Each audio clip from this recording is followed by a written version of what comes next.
welcome back, subscribers, viewers, not likers, all of my friends on Facebook and here on the Real American Cougar YouTube channel. So happy to be back again and have a little talk with you. Last time I was talking with you, I talked about the fear of dating again, and we went over a few things about, how do you know if you're ready, how do you know if you really want to date anybody, what do you want to choose. So tonight we're going to talk about, what about after that? What happens after that?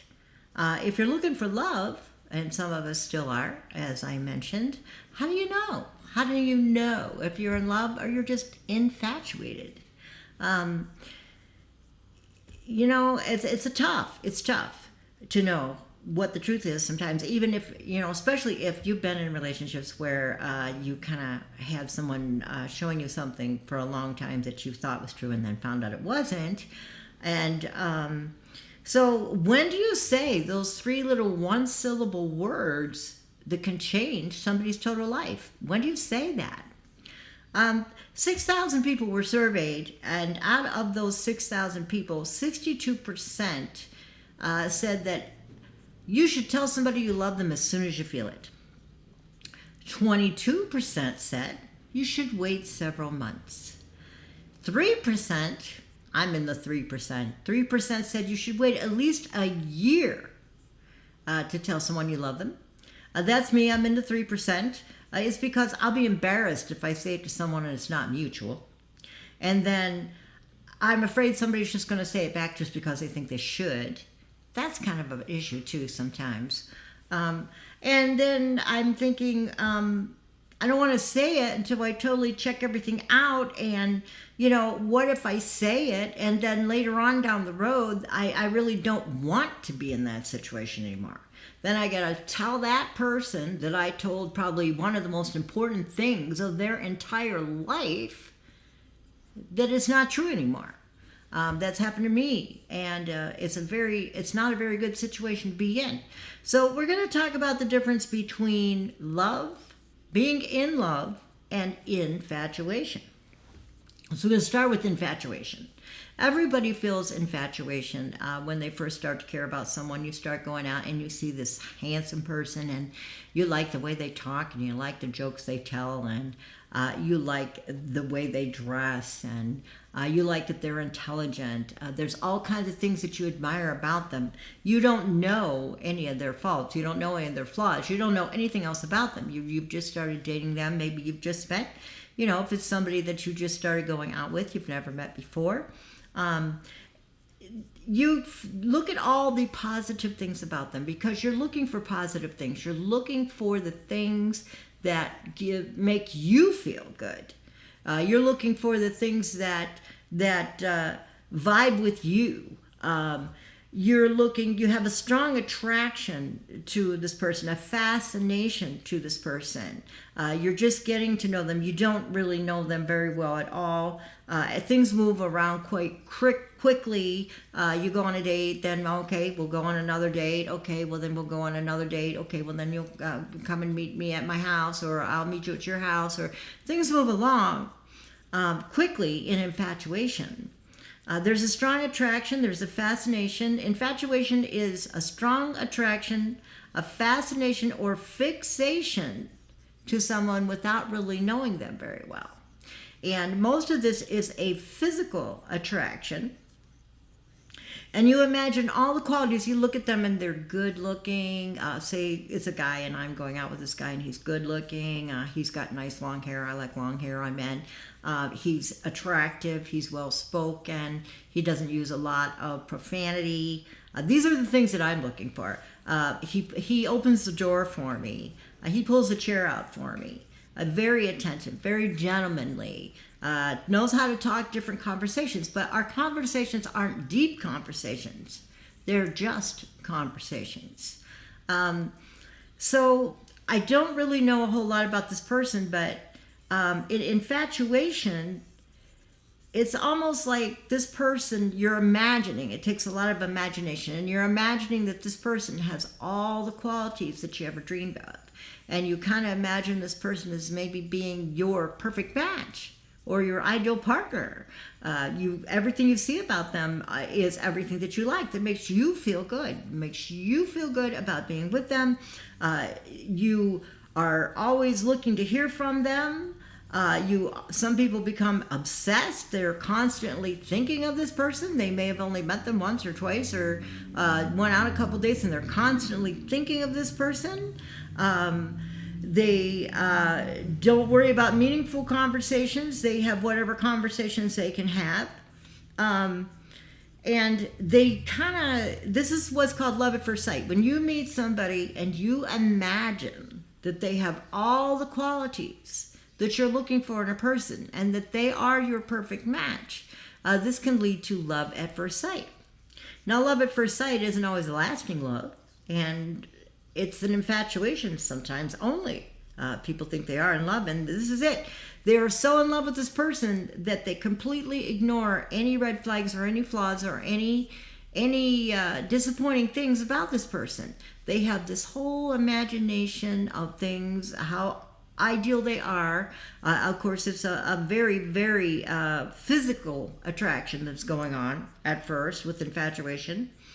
And it distracts you from some things that maybe you should be paying attention to, because you think this person is just wonderful because this is your imaginary person. Sometimes when we talk about infatuation or falling in love when you first meet somebody, people will say, well, I thought I was in love, but I was just in lust. And there's meaning to that. You know, we get very physically attracted. The hormones start going, the epinephrine and all this stuff, the endorphins in our head. It just starts going crazy. And we associate these feel-good feelings that we are, that's going through our brain with these thoughts that we're having. We feel like this person is doing this for us. And so we push all of our disappointments aside because we're feeling great. Our little brain cells are happy. And we don't pay attention to anything other people say, or if we even notice some of the things that might kind of irk us a little bit if it was just any other person, we just kind of push that aside and push the disappointments aside. And it's all a pretty superficial thing. So infatuation happens, I believe, to all of us. Does love happen to all of us? I'm not sure. But I believe that infatuation happens to just about every couple that ever gets together. Sometimes infatuation can turn into love. You can get to know the person over time. But this is a case where you're infatuated, you feel this person is your perfect partner, and right away you're in love, and you're going to tell them you're in love. And, you expect them to love you too. I mean, that's what you're looking for if you're out looking for a potential relationship. Now, to be in love requires a lot more than just being physically attracted to somebody. This is how I feel about it. Being in love is forming a strong bond with somebody that you know over time. You form this bond. I don't think that if you're in love with someone, my personal feeling is if you have to work on it, forget it. If it's too much work, forget it. I mean, to love somebody, you either accept them the way they are, or you can't accept them the way they are. When you find out their faults, you find out their flaws and things like that after the infatuation stage, if you are able to accept that person, to care about them in spite of their differences, to take the time to create the bond. If you take the time to get to know somebody, after 2 months, 3 months, 4 months, 5 months, you're going to know whether or not that you want to invest any more time in this person. You're really going to know whether you're just infatuated or whether you're really building something with someone. It takes time, and that's one thing that a lot of us ladies do when we meet people, especially if we've been lonely for a while. We're going to imagine all kinds of things about this wonderful person that is going to fill this void in our life. It's going to make us feel good. Love, on the other hand, it can't just make us feel good. We got to make this other person feel good about themselves too. And accepting them for themselves and being able to have real, true, down-to-earth conversations is one of the things that you really need to form that bond with people. If you talk superficial conversations, if you talk about the weather, if you talk about whatever is going on here and there. I had one guy, he always wanted to talk to me about what I preferred as far as lovemaking. Well, why do you want to know? I mean, we're not even at that point yet. Oh, well, we can make conversation. Well, you know what? There's plenty of other things, dude, that we can make conversation about, that we can learn more about each other and not just on a superficial level. I'm not here just to make conversation. If I want to be, get to know someone where I want to consider them to be a serious potential partner, I don't want to just make conversation. I want to know about their life. I want to know about them. I want to know how they feel about certain issues.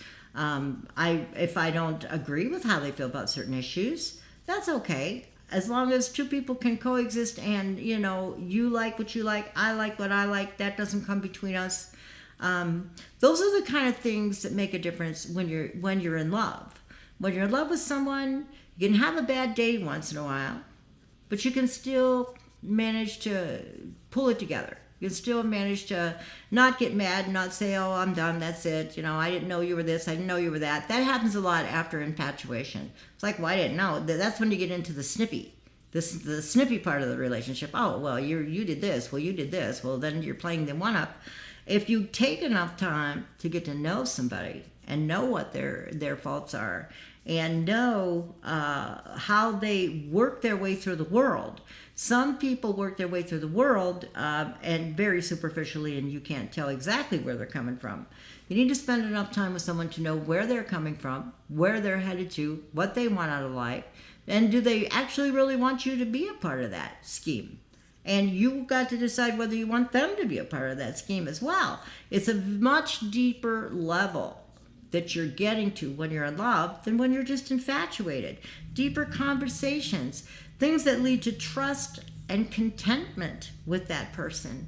That person may not be the most wonderful, perfect person, where none of us are perfect. But if you can learn to trust and have contentment with that person and a deep emotional bond. Love is the deep emotional bond that you have with someone. It's not just I like that person. They're good looking. They're a lot of fun. I can meet a lot of friends through them. You're working toward maintaining a deep emotional bond with someone that you know over time. It's going to last you for a while. I mean, we're all looking to be loved. We're all looking to be special. We're all looking to find that person that feels that way about us. We feel that way about them. And we want to make them happy. That person makes a difference in our life. Someone that makes you feel like your life is better or you're happier because they're in it. In a superficial relationship, in an infatuation, it really doesn't carry over into other aspects of your life. It's fine when you're with that person. It's fine to, think about them, I guess. But if they don't really have an impact in the betterment of your life, and you don't have an impact in the betterment of their life, then you can't really say that you have a love relationship either. There's a big difference. There's a big difference between being infatuated and being in love. And I'm going to take my time. I'm going to still remain in the 3%. I am never going to say it until I know for sure that I want to say it, because I'm not going to hurt somebody later on by saying that to them and then having to take it back.